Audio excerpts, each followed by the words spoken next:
हरे कृष्णा। आप सभी का न्यू शरणागति चैनल में हार्दिक स्वागत है। आज हम निर्जल एकादशी के विषय में वर्णन करेंगे। एक समय महाराज युधिष्ठिर के कनिष्ठ भ्राता भीमसेन ने श्री व्यास देव से पूछा, क्या एकादशी का व्रत किए बिना तथा उसके विधि विधानों का पालन किए बिना आध्यात्मिक जीवन में लौटना संभव है? आगे श्री भीमसेन ने कहा कि हे तत्वज्ञानी तथा महाबुद्धिमान पितामह, मेरे भ्राता युधिष्ठिर, मेरी माता कुंती, मेरी पत्नी द्रौपदी, मेरे भाई अर्जुन, नकुल तथा सहदेव सभी एकादशी व्रत का विधि विधान पूर्वक पालन करते हैं, किंतु मैं वायुदेव का पुत्र भूख सहन नहीं कर सकता। इसलिए कृपया करके मुझे कोई ऐसा व्रत बताइए मैं खुले दिल से दान दे सकता हूँ, सुंदर पदों से श्री केशव की पूजा कर सकता हूँ, किंतु एकादशी व्रत का पालन नहीं कर सकता।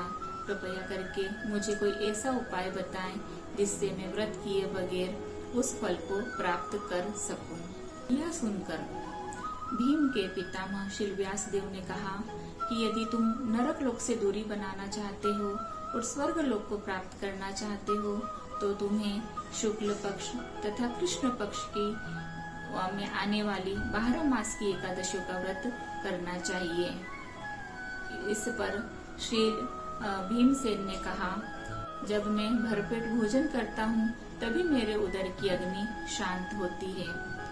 कृपा करके मुझे ऐसा व्रत बताइए जो मैं वर्ष में एक बार कर सकूं और मुझे पूरे वर्ष की एकादशियों का फल प्राप्त हो पाए। श्रद्धा पूर्वक उस व्रत को करूंगा तथा संभवतः मुक्ति को प्राप्त हो जाऊंगा। तब व्यासदेव ने बोला कि ज्येष्ठ मास में के शुक्ल पक्ष में आने वाली एकादशी का निर्जल व्रत करूं। विद्वानों के अनुसार इस दिन जब व्यक्ति स्नान तथा आचमन कर सकता है, किंतु आचमन में उतना ही जल ग्रहण करे जितने में एक सरसों का दाना डूब सके। इससे अधिक जल ग्रहण करना मद्यपान के समान है। कठोर व्रत एकादशी के सूर्योदय से प्रारंभ होकर द्वादशी के दिन सूर्योदय तक रहता है। इस एकादशी को करने से पूरे वर्ष की एकादशियों के फल को प्राप्त किया जा सकता है। हे भीम, अब इस एकादशी से प्राप्त होने वाले विशिष्ट लाभ के विषय में सुनो। शंख, पुष्प, चक्र तथा गदाधारी भगवान केशव ने स्वयं मुझे बताया है कि प्रत्येक व्यक्ति को मेरी शरण ग्रहण करनी चाहिए तथा मेरे निर्देशों का पालन करना चाहिए। उन्होंने आगे मुझे बताया कि जो इस एकादशी व्रत का पूरी निष्ठा पूर्वक पालन करता है वह समस्त पापों से छूट जाता है तथा पूरे वर्ष में आने वाली समस्त एकादशियों के फल को प्राप्त करता है। हे वायुपुत्र, इससे अधिक और मैं क्या कह सकता हूँ। तुम्हें पूरे वर्ष के शुक्ल तथा कृष्ण पक्ष में आने वाली एकादशियों को बिना खाए और ज्येष्ठ मास के शुक्ल पक्ष में आने वाली एकादशी को बिना जल ग्रहण किए व्रत करना चाहिए। हे वृकोदर, जो इस एकादशी का व्रत करता है वह समस्त तीर्थ स्थानों में स्नान का और योग्य पुरुषों को दान देने का तथा समस्त एकादशियों के फल प्राप्त करने का अधिकारी बन जाता है।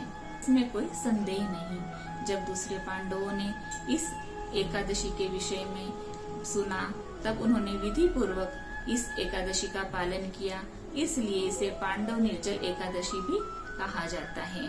तब श्री व्यासदेव ने आगे कहा, हे भीम, तुम्हें पूर्व पाप फलों को नष्ट करने के लिए इस महत्वपूर्ण व्रत को करना चाहिए और भगवान श्री कृष्ण से प्रार्थना करते हुए संकल्प लेना चाहिए कि इस एकादशी के दिन मैं निर्जल रहकर व्रत करूंगा तथा इसका पारण अगले दिन द्वादशी को करूंगा।